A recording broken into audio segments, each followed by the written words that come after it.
नमस्कार ओडिशावासी आज हूँ 24 अगस्ट 2025 रविवार आज दिन में टॉप 20 बड़ गुरुत्वपूर्ण खबर रही जेमिति कि पीएम किसान सुभद्रा योजना PM Awas Yojana ration card विषय भिडियोटी को संपूर्ण देखिले जानि परिबे कौन सब अपडेट रही आपण भल पाइबा स्वरूप वीडियो को गोटे गोटे लाइक एवं चैनल को सब्सक्राइब करी कमेंट रे जय जगन्नाथ लिखि दियंतु।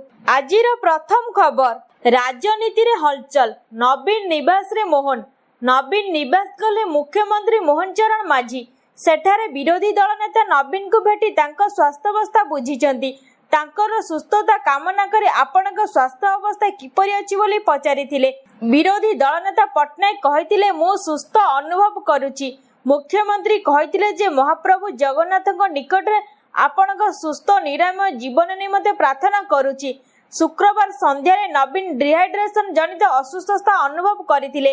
प्रथम एक डाक्तरी दल नवीन निवास रे तांकर स्वास्थ्य अवस्था परीक्षा करथिले हेले अधिक परीक्षा निरीक्षा करिबा लागि हॉस्पिटल आनिबा पई परामर्श देबा पर से सम अल्टीमेट हॉस्पिटल जाइथिले।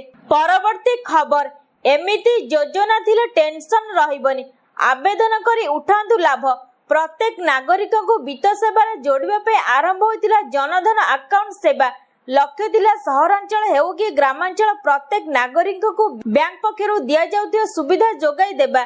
जदि आपनक बैंक रे जनधन अकाउंट खोलिछंती तेबे आपनक पई अछि खुशी खबर जनधन अकाउंट सेवा आरंभ हेबा परे कोटी कोटी लोक वित्त सेवा रे शामिल होइछंती ओ अनेक सुविधा पाइछंती। यही अकाउंट रे अधिक सुध 1 लाख टंका पर्यंत दुर्घटना बीमा 30,000 टंका पर्यंत परिवार सहायता और 6 मास पर ओड्राफ्ट सुविधा मिले।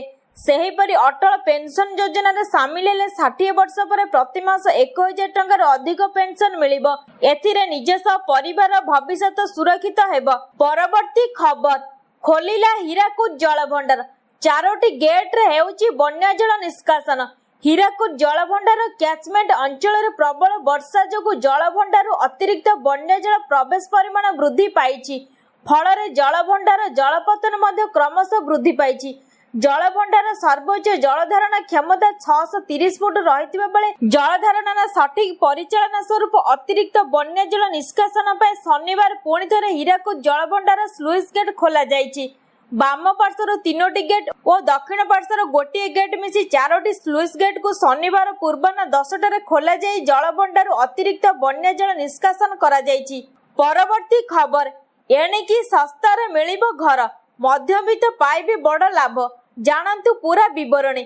जदि आपण घर किनिबाकू योजना करूछंती तेबे एही दीपावली रे आपण एक बड़ आश्वस्ति पाई परिबे कारण सरकार देशर जीएसटी ढांचा को सरल करबाकू जाउछंती।